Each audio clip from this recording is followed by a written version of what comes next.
every day. We are different. We are probably 40% full-time student. I mean, I'm actually, don't quote me on this. I'm just saying that it's going to be different.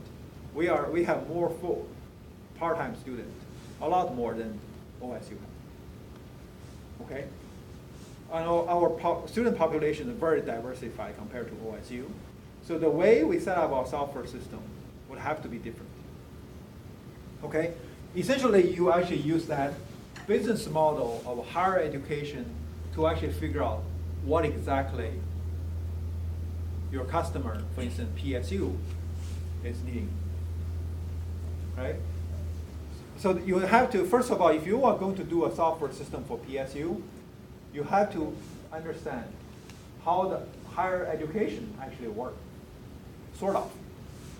Then you have to understand how exactly is PSU serving all PSU students. Then actually come up with the detailed requirement for doing the software system. If you have no idea about higher education, if I have no idea of how PSU operates, then you have no chance of being able to create any meaningful software system that's serving the population here. Okay? That is that. All right. So essentially, let's see what we do here. I mean, so first of all, we'll do requirement capture. Then we'll do requirement analysis. Capture really means that you go out and collect information as much as you can. Then you are going to basically cast a wide net and to haul in all the information available there. Then you have your analysis to prioritize what are the important things to do. Okay? Because the amount of time and money available for you to develop software system is always going to be limited. You can't provide all the functionality that may be needed out there, right? You have to basically take all the requirement items, come up with a prioritized list, and see how much time and money available you can chop off and focus on the top priority items. Hey, this is how you actually work here as a PSU student as well. I mean, if I ask you to make a list of things you like to do, that list will be really long. I like to go skiing today, right? Not here, right? If you make a list long, I mean, things that you like to do, even like to do at PSU, that list will be huge. However, when I ask you what you have to do to graduate, suddenly that list shrink to a much shorter list. Why is that? Why is that? What happened there? What happened there? Want versus need. Right? Yeah, exactly. You need to what you need to graduate is what you like to learn. That's two different things.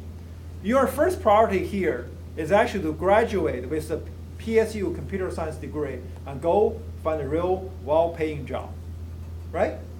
Hopefully that's your goal. Once that reality set in, the list of things you do, then the long list suddenly be trunked into a small list of top priority things, right? I need to finish all the credits, and I need to gain some skill sets. If I don't get all the credit taken care of, PSU will not give me that piece of paper, which is called a graduate certificate, right? Your diploma, PSU is not giving you that. And now, if you take all the credits, you got a diploma, and you suddenly feel, oh, I have no skill set. Well, that's not good, which means that you can't find a real job. Okay? So once that's you know that, then essentially you did a requirement analysis and prioritization, and you decided what to do. And certainly, you guys already did it because you actually picked computer science, didn't pick other major, right? Because you actually prioritize and think, okay, This one will give me the best return of my time. You are actually saying, if I spend 4 years here at PSU, I better get something in return, which will pay me back in a handsome way. Right? So that exactly is, before you go to college, when you are in high school, you have a lot of requirement, a lot of demand, a lot of things you want to try, right? But now, after a few years, you know exactly what you need to survive in the job market. That is our discovery and analysis. Discovery is, why not? Haul in whatever we can haul in, right? And now we need to prioritize. You can't do everything. It's impossible. You only have 24 hours in a day. You need 8 hours sleep. You need 4 hours for food. You only have 12 hours, and you can't work that much. Basically 8 hours a day, right?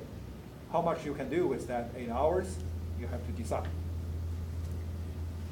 It's All right. been shown that working more than 40 hours a week, you actually get less done. You got burned out, basically. You basically got burned out. Burnout in software engineering is actually a real concern. Real concern, right?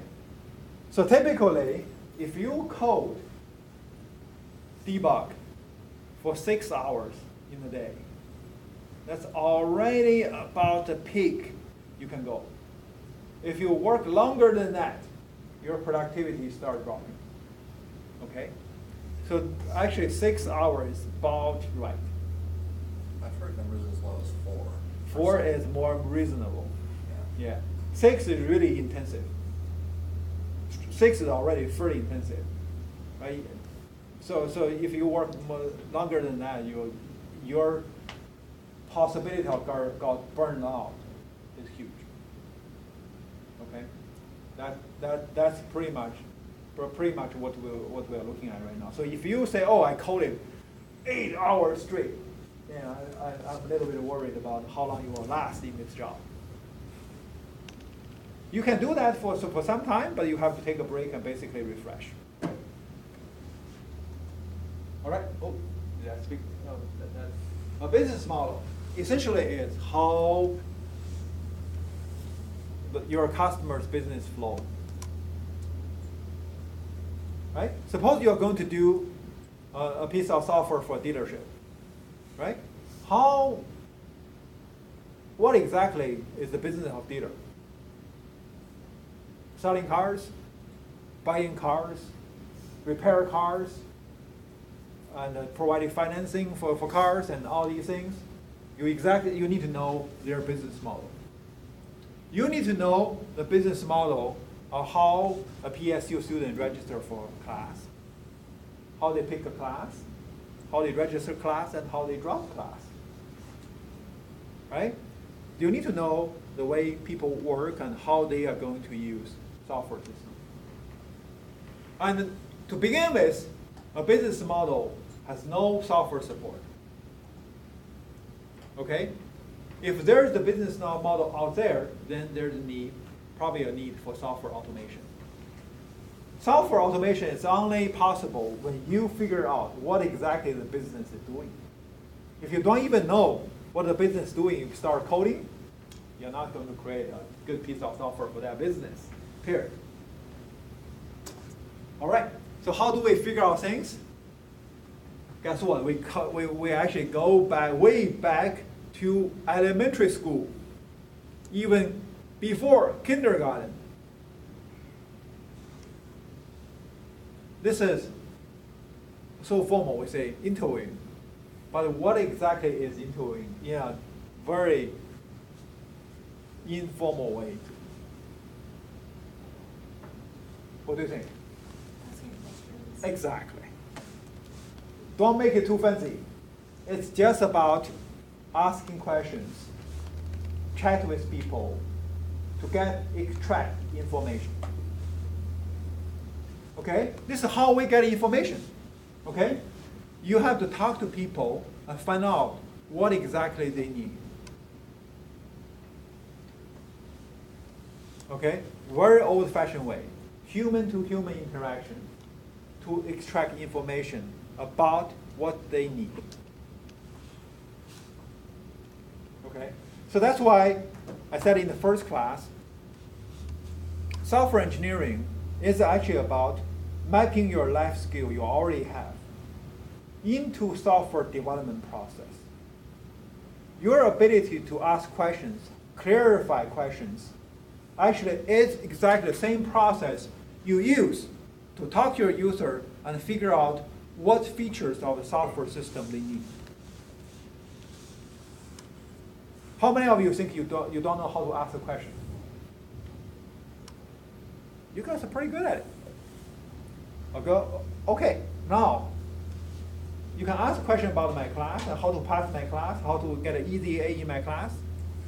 You can ask that kind of question. Map that to this. How you can deliver the software system with the minimum features. Hey, isn't that what exactly you are doing for my class? How to pass with minimum effort and minimum features? Okay? All right. Do the same for a piece of software system. Figure out the minimum set of features you need to include to get your customer stand off on that paycheck. So software engineering is really teach you how to map your life skill. You already have. Everybody has. Okay? Onto software development process. How do you figure out requirements? You ask questions. Nail down the minimum feature set you need to implement. Why minimum? Because you want to get paid if it's for anything extra. Exactly. Minimum, you spend minimum effort. Then you have time to do more, or you have time to go enjoy life. Not working 8 hours a day, you work 6 hours a day. Okay? You shouldn't go in there and say, I'm going to do everything you ask me to do. And plus more. Right? Plus more. Yeah, I mean, the dealer will tell you that when you buying a car. Once you sign the contract, no more, right? Anything you want to add in now, more money, right? The same thing happened here. You actually trying to figure out, by talking to people, collect the minimum set of features you need to implement. The same thing when iPhone comes up for Thursday, you guys are going to try that on him, right? What is the minimum features I need to do to get an A in the project? I'm actually not despising that. I'm actually encouraging that. Because you can't do them all. You can say, I'm going to create the best chat app possible in the whole world, but hey, you still want to be able to beat Snapchat and Facebook Messenger. Okay? If you could, great for you. You're going to make a boatload of money. But most likely you're not going to. I mean, your goal is pass my class. Okay? So you want to talk to people and figure out what is the minimum product you can implement to satisfy users' need. That is our requirement stage. Make sense, guys? But very old-fashioned. You go talk to people. Figure out what features you need. Then negotiate with them to say what is the minimum set you need to do.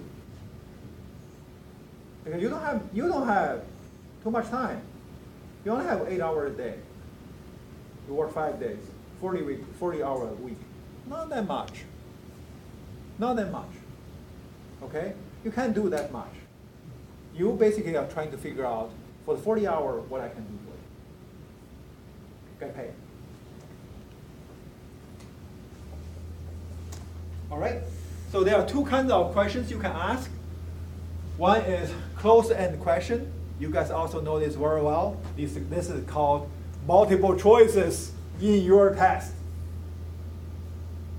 I already give you an answer. 1 of the 5. You pick the one you like. Close in. No freedom going anywhere else. Just stay in the bound, in the range, in the data range. Right? If this is when you are going to nail them down to something really, really concrete. Right? The second thing is open-ended question. That's going to be in my test, which is I'm going to ask you a question, you answer, provide the best answer you can. Open-ended question. Guys, are these things surprising to you? You probably did this in elementary school. Multiple choices and written answer question. Okay? All right? So this is not something, rocket science we're doing here. Basically, you know how to do this. You just need to apply your skill to a very pointed way of figure out what you need to implement in a piece of software system. That's your requirement stage. You talk to people, you ask them questions, they nail down exactly a set of features by asking questions. All right? Two types of interview. One is structured. This is more like your SAT. Right? Oh, actually, SAT has a written part as well, right? That's unstructured.